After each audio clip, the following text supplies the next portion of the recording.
Everyone, my name is Wes, and I've been here in Medellin, Colombia for the last 4.5 months. My time here has been really great, actually. The people are amazing, they're beautiful, super friendly. The city itself is beautiful, and I really enjoy my life here. It's everything that I wanted in a city. But through my love of the city, I forgot that I was still in Latin America, and because of that I got a little careless. Obviously I stand out because of my race. There's just no way to fight it. I look the way I look. I would say 95% of my interactions with people are good, but I've had a few racist incidents. I never really talk about them because they weren't really a big deal. However, this one was different. I'm still trying to process it. Yesterday I was out with my headphones working out, and when I first went out, it was still during the day, so I was all good. But I ended up staying in the stadium area, and I was just watching the sunset, watching the people. I just kind of fell in love, or I got caught up in the moment. So I was out there with my headphones, and before I realized it was dark already. In hindsight, it's probably my fault for staying out till nighttime with my headphones in and being a little careless. I did choose to walk on a street that was a little more obscure, but I didn't think twice about it because my neighborhood, I've never felt unsafe before. They have this saying here in Colombia, which is called, it's something like dar papaya. It means if something has an opportunity to be stolen, it will. So you need to really protect and guard your stuff. That's something that I kind of just took for granted. I kind of brushed it off. Anyways, I walked towards the corner, and there's these two guys on a motorbike that I passed. And normally when I'm walking, I just like wave to people or I nod to people or just say hola, buenas, buenas, you know, so it's the right thing to do. I walked past these guys and I sensed malicious energy. I think they were talking to me, but I couldn't hear anything because I had my headphones on. But as I was walking away, I sensed the energy again. And I looked around to see if they were following me. They actually pulled their motorbike around and cut me off and were in front of me now. And that's when I felt the energy. You know, that fight or flight energy that you feel in your stomach, your heart, and the back of your neck when you know someone's trying to do harm to you. And this guy was yelling at me. At first, I felt like he was trying to ask me for money because that happens really frequently here, but he was coming at me so quickly that I just felt like, okay, no, something's wrong. Why is he so aggressive? I positioned myself in a way so that I can see him and his buddy there too, because I didn't want to be blindsided. And as he was coming towards me, I just kept backing up. And there was a moment I remember that made me realize, I think this guy wants to hurt me. He was yelling at me, and even though I didn't quite understand what he was saying at the time because I was so focused on what he was going to do next, I remember hearing something about Chino and the quarantine, and he did this one thing that really stood out to me. He fixed his pants, right?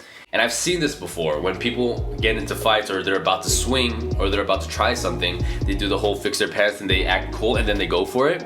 So that's when I saw him do that, I backed up right away. And that's when he kicked me. As I was backing up, he tried to throw a kick and I dodged just barely, but he grazed me. He still hit me and he left a little bit of a mark on my knee. It's not super bad because he didn't quite land the kick, but it was enough to where I felt it for an hour after he hit me. When he hit me, I yelled at the top of my lungs, "¿Qué pasa?" I wanted to alert the people in the street. So after I said that, people from their houses were looking at the street. The guys just took off. And I was walking away and I looked behind me and they were gone. And I was walking towards the stores and I was just kind of in shock by what happened. I went to go order food to get my mind off of it. As I was ordering, the lady was trying to make conversation with me because I ordered from them a lot. And I just couldn't make eye contact with her because I was just so shaken up and anxious. And I went back to my apartment to tell my roommate about it, and he told me, you know, like, even though this is a beautiful city, it's really amazing, you still have to remember that we're in South America. And he reminded me of the saying, dar papaya. And that's what made me realize that, you know, I should have been a lot more careful than I was. Looking back, it could have been possible that he was trying to rob me because I had my headphones. But the reason why I don't think he was is that he went straight to trying to hit me instead of trying to threaten me.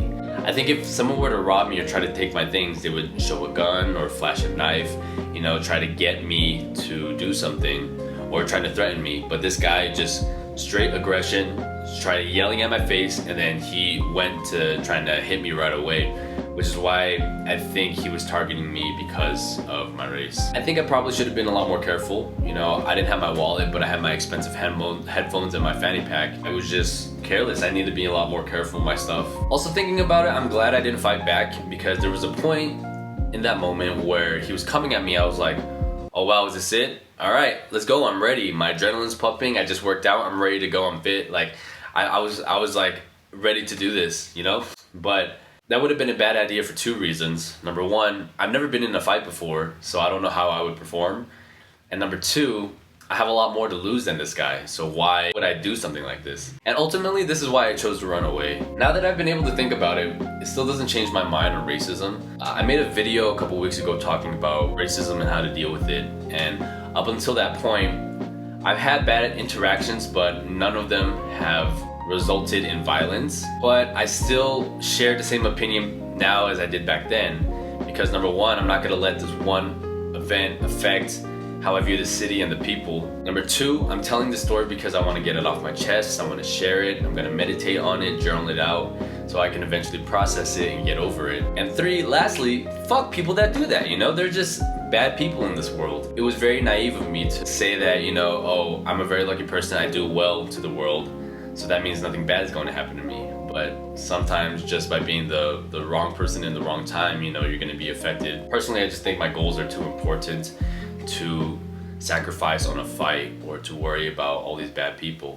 I'm really curious to what made him want to come up to me and fight me. What kind of person feels the need to go and beat up somebody just because other people from that specific race did something bad? I thought about it and it made me realize how badly the quarantine has affected the Colombian people. You know, the government has essentially shut down the country for almost 3 months without helping them out any financially. There's a lot of people that were struggling through it. A month ago, I saw this thing that really affected my thinking. I was on the street and I was smoking. I saw this guy on his hands and knees licking wrappers just so he could eat something. I've never seen that level of desperation before, and it really left an imprint on my mind.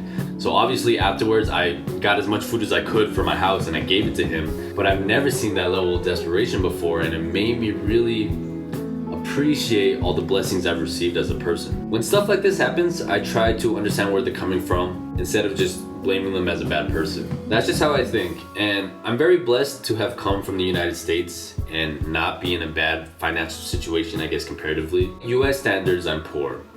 But in Colombian standards, poor is a whole different level. It's a whole different meaning. Being here has made me really appreciate and be grateful for the fact that I was born in the States and that I have all 4 of my limbs and that I have the ability to travel when I want and that I had the privilege of growing up in a first world country. So now I'm very aware of my blessings and I'm trying to do my part to give back to the community as much as I can. I think there's always going to be bad people in the world.